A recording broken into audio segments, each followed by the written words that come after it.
যদি ছবিটা কাকে নিয়ে করি, গল্পটা আমার বাবাকে আমি ফার্স্ট শুনি। আমার বাবা মিঠাই দেখেছিল। আচ্ছা, আমার বাবা মিঠাই দেখেছিল। তুই ওই মেয়েটাকে নিয়ে না, যে মিঠাই করেছিল, আমার বাবা আমাকে বলেছিল। এটা একটা ভালোবাসার গল্প। মানে আমি বলছি আর 5টা ছবি যেরকম বাজারে আসছে, মার্ডার মিস্ট্রি, ভয়, ভূতের ছবি, না ঠিক তা নয়। এটা প্রত্যেকটা পরতে পরতে তার চমক আছে। প্রত্যেকটা মানে একটুখানি ছবিটা এগোবে, সঙ্গে সঙ্গে তার চমক আছে। ওই চমকটাতে আপাত দৃষ্টিতে ট্রেলারটা দেখে হয়তো মনে হচ্ছে যে মার্ডার মিস্ট্রি, না তা নয়, একদম তা নয়। একদম অনুভূতির গল্প, ভালোবাসার গল্প, মজার আছে তার মধ্যে।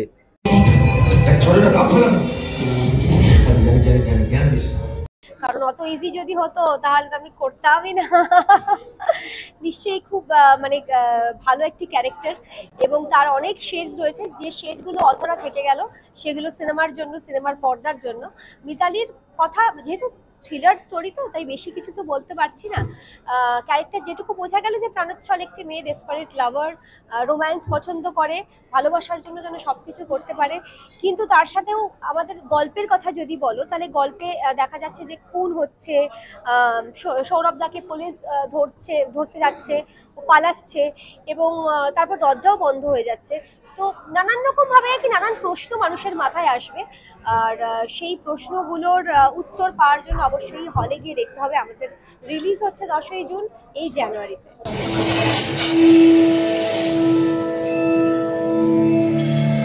মানে সৌমিত্রিষার বাবা আর পাঠ করছি। বাবাটা এমন একটি বাবা যে মেয়ন্ত প্রাণ, এবং ভীষণ বন্ধুত্ব সুলভ সম্পর্ক মেয়ের সাথে। তার নাম ঈশান, বেশি কিছু বলা যাবে না। সৌরভদা আর এই ছেলেটা ঈশান বেস্ট ফ্রেন্ড,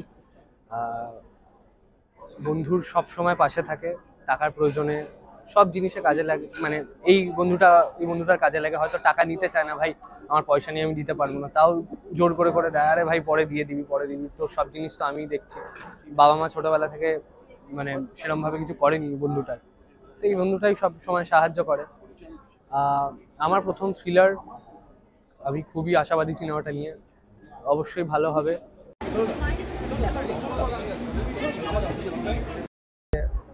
কেউ অতীতের কিছু উত্তর আমরা খুঁজে পাই কারণ গল্পের মধ্যে, কেউ ভবিষ্যতের জন্য কিছু একটা প্রশ্ন রেখে যায়। তো সেই প্রশ্নটাই বা কি, তার উত্তরটাই বা কি, বা শেষ অবধি সেই উত্তর পাওয়া যায় কিনা, সব কথা বলবে 10ই জুন। তো সেই ক্ষেত্রে আমার ভাই আমার সবসময় পাশে ছিল।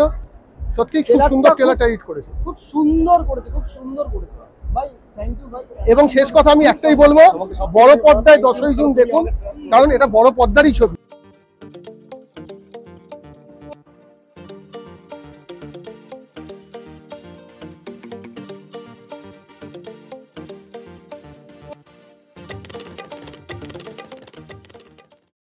সিনেমাটার জন্য স্পেশালি আমি একটা ডিফারেন্ট জনার ট্রাই করেছি, একদম রক রোম্যান্টিক সং। আমি প্রথমবার বাংলা গান মানে এরকম একটা বাংলা গান গাইতে পেরেছি। তো প্লিজ আপনারা সকলে শুনবেন। আমি খুব এক্সাইটেড, কারণ সৌমিত্রিষাদির অভিনয়ে আমার গানটা কেমন লাগবে আমি সেটা নিয়েও খুব এক্সাইটেড দেখার জন্য। আপনাদেরকেও বলবো আপনারা সকলে আসুন, সিনেমাটা দেখুন 10ই জুন, এবং গানগুলোও শুনুন। কেমন লাগলো অবশ্যই জানাবেন।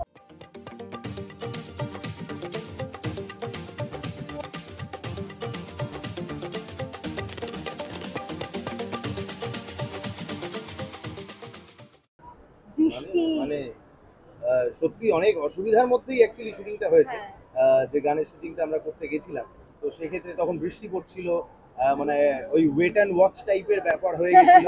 আমরা জানি যে পাহাড়ে বেশিক্ষণ সূর্য থাকে না, হ্যাঁ সানলাইট বেশিক্ষণ থাকে না, তো সেক্ষেত্রে আমাদেরকে অন আর টোজ থাকতে হয়েছে। যাতে আমরা মানে পুরো সময়টার সদ্ব্যবহার করতে পারি এবং আলটিমেটলি কি হয়েছে সেটা তো মানুষ জানাবে। বৃষ্টির মধ্যে অনেক অসুবিধা হয়েছে, কিন্তু আমার মনে হয় ভগবান সাথ দিয়েছে বলে যখনই আমরা চেয়েছি তখনই কিন্তু অনেকটা খাটনি করার পর যে এবার বৃষ্টিটা একটু কমুক তারপর কমে গেছে, কিন্তু ফাইনালি আমরা যেরকম শট চেয়েছিলাম সেরকম শটগুলো পাওয়া গেছে।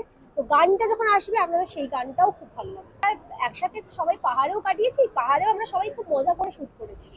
আর এখানে তো ছেড়েই দাও, এখানে তো সবাই মজা করি, মানে লেকুন তো থাকেই, সবকিছুই থাকে অ্যাকচুয়ালি, সবকিছুই থাকে, সবকিছু নিয়েই অ্যাকচুয়ালি একটা ছবি তৈরি হয়। তার পেছনে অনেক ধরনের বিটিএস থাকে, তো সেই সমস্ত কিছু তো এখন এখানে বসতে পারি না। হ্যাঁ, এইটুকু বলতে পারি যে 10ই জুন আমাদের বিশ্বাস যে আপনাদের সবার ভালো লাগবে। তো সেক্ষেত্রে প্লিজ যখন রিলিজ করবে, জানুয়ারিতে রিলিজ করবে, প্লিজ হলে গিয়ে ছবিটি দেখবেন এবং অবভিয়াসলি জানাবেন যে কেমন লাগবে।